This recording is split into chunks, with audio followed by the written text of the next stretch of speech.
Hello అండి. Hi friends, ఎలా ఉన్నారు? ఈరోజు పచ్చి రొయ్యల బిర్యానీ. ఇది 1 కిలో.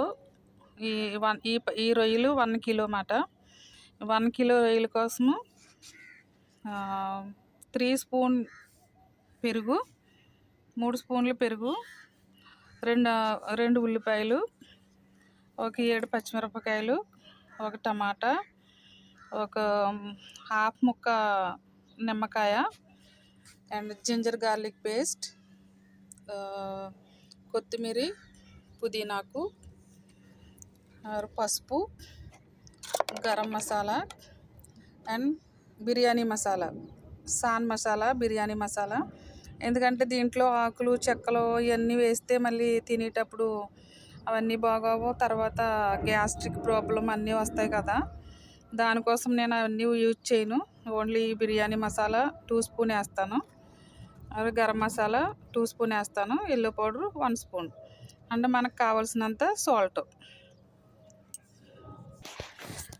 ఇప్పుడు నేనైతే ఇందులో మసాలాలు వేసుకుంటున్నాను. మ్యాగ్నేట్ చేసి ఒక 10-15 మినిట్స్ పెట్టుకుంటాను. దీంట్లో మసాలా యాడ్ చేశాను. తర్వాత గరం మసాలా, ఈ మసాలా హోల్ మసాలాలన్నీ ఫ్రై చేసి పౌడర్ చేసి పెట్టుకున్నాను అనమాట. అందుకే నేను ఇంక ఏ హోల్ మసాలాలు వాడను. తర్వాత పసుపు,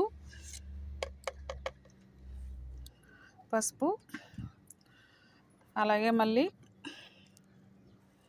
దీంట్లో ఒక 3 స్పూన్ పెరుగు వేసుకోవాలి. 1 2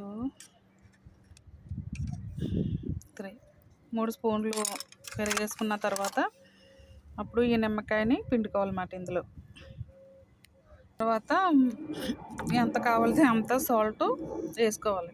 నేనైతే కొంచెమే వేస్తాను, నేను ఎక్కువ సాల్ట్ అయితే తిన్నాను. మనకి ఎంత టేస్ట్ కావాలో అంత సాల్ట్ వేసుకుని తర్వాత అన్నీ బాగా కలుపుకొని మ్యాగ్నేట్ చేసి పెట్టుకోవాలి. నేనైతే దీంట్లోనే పుదీనాకు, కొత్తిమీర కూడా వేసేసి మ్యాగ్నేట్ చేసి పెట్టేస్తాను.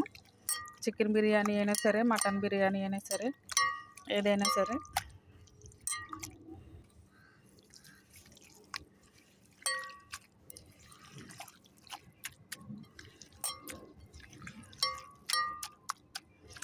ఇప్పుడు ఇది ఇలాగ 15 మినిట్స్ ఉంటుంది. ఉన్న తర్వాత ఈ లోపల ఆనియన్, టమాటా, ఈ పచ్చిమిర్చి ఇవన్నీ కలిపి మనం దీనికి కావాల్సిన గ్రేవీ రెడీ చేసుకోవచ్చు. బిర్యానీ కోసం నేను 3 XL బాస్మతి రైసు నేను 1/2 కిలో తీసుకున్నాను. ఇది ఇప్పుడు దీన్ని ఒక 20 మినిట్స్ కడిగేసి 2 సార్లు కడిగి దీన్ని వాటర్లో నానబెట్టుకుని ఉంచుకోవాలి. అలా అయితే కొంచెం రైసు కొంచెము లాంగ్గా పొడుగ్గా ఉంటుంది. హలో అండి, నేను ఇప్పుడు దీంట్లో గ్యాస్ మీద దీన్ని చట్టి పెట్టాను బిర్యానీ చేసుకోవటానికి.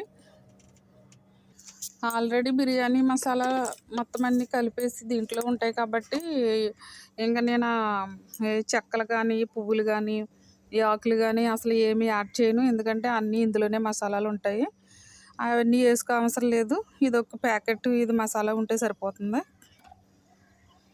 ఇప్పుడు నేను ఆనియన్ ఫ్రై చేస్తున్నాను. దీంట్లో ఇవన్నీ చక్కగా ఎర్రగా వచ్చే వరకు మగ్గిన తర్వాత అప్పుడు జింజర్ గార్లిక్ పేస్ట్ వేసుకోవాలి. నేను ఆల్రెడీ మసాలా కలిపాను కదా, రొయ్యల్లో కూడా వేసాను జింజర్ గార్లిక్ పేస్ట్. అందుకే దీంట్లో కూడా కొంచెం వేసుకోవాలి, లేకపోతే దాని స్మెల్ బిర్యానీలో కూడా స్మెల్ వస్తుంది. హలో అండి, ఉల్లిపాయలు ఇంకా కొంచెం బ్రౌన్ కలర్ వచ్చిన తర్వాత అప్పుడు జింజర్ గార్లిక్ పేస్ట్ని యాడ్ చేసుకోవాలన్నమాట.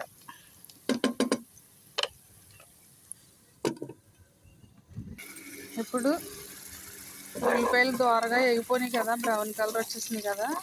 ఎందుకంటే బిర్యానీ అయినా పులావ్ అయినా ఏదైనా సరే ఉల్లిపాయలు ఎప్పుడైనా ఇలా బ్రౌన్ కలర్ వచ్చే వరకు వేపుకుంటే టేస్ట్ సూపర్గా ఉంటుంది అన్నమాట. కొంతమంది పచ్చి పచ్చిగా ఉన్నప్పుడే వేసేస్తారు.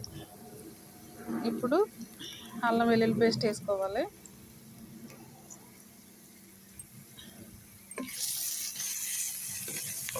పచ్చివాసన అంతా పోయిన తర్వాత అప్పుడు ఒక టమాటా యాడ్ చేసుకోవాలి.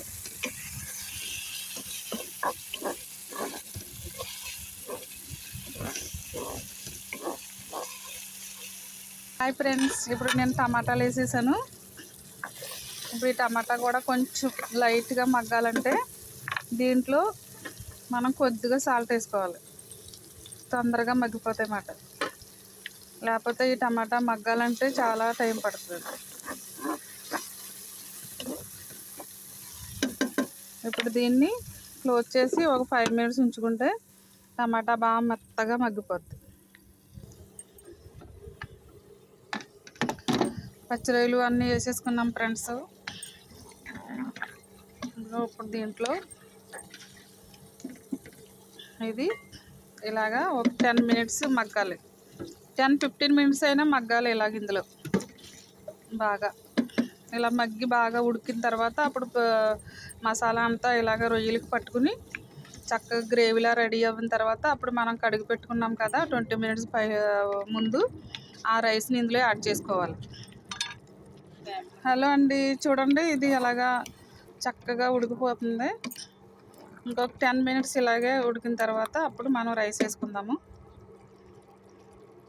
హలో అండి, చూసారా చక్కగా పచ్చి రొయ్యలు అన్నీ కూడా గ్రేవీ అయిపోయినాయి. ఇప్పుడు దీంట్లో నేను మనం 20 మినిట్స్ ముందు కడిగి పెట్టుకున్న రైస్ని దీంట్లో యాడ్ చేస్తానన్నమాట.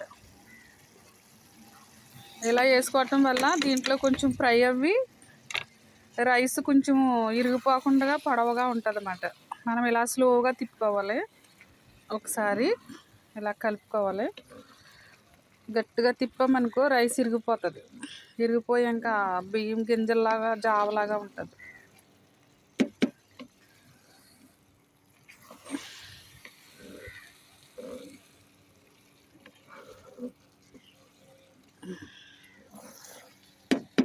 ఇప్పుడు దీన్ని మూత పెట్టి ఒక 5 మినిట్స్ ఇలాగ మగ్గనివ్వాలన్నమాట.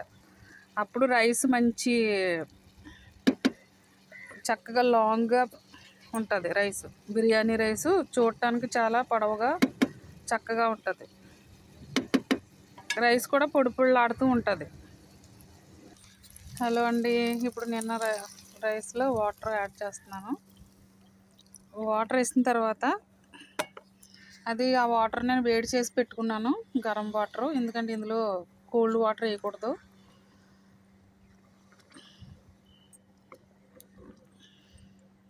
ఇప్పుడు నెమ్మతంగా ఒకసారి కలుపుకొని రైస్ ఇరిగిపోకుండా చక్కగా నెమ్మతంగా కలుపుకోవాలి.